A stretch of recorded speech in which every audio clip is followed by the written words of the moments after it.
I used to get invoices in my inbox all the time. And while I can just upload it to a payment processing platform, what I much prefer is actually getting the data into a spreadsheet so I can analyze it myself and put in my additional notes.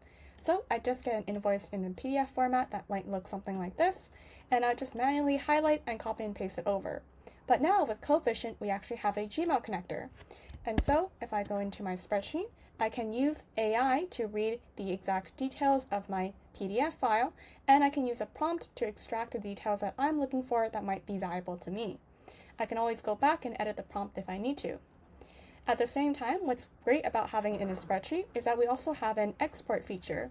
And so with Coefficient, I can actually use a Gmail connector to bring my invoices into a spreadsheet format, and then use our export feature with our QuickBooks, and to be able to insert invoices directly from the comfort of my spreadsheet into my QuickBooks instance. So for instance, I can, once I've verified everything I want, I can highlight this first row, and I can export this, which is also going to generate a new invoice ID for me. Okay, it was exported successfully. Now I can scroll over to the right, and I can see the new invoice ID, which I can also click in and double check. Okay, that looks good. Hope that helps.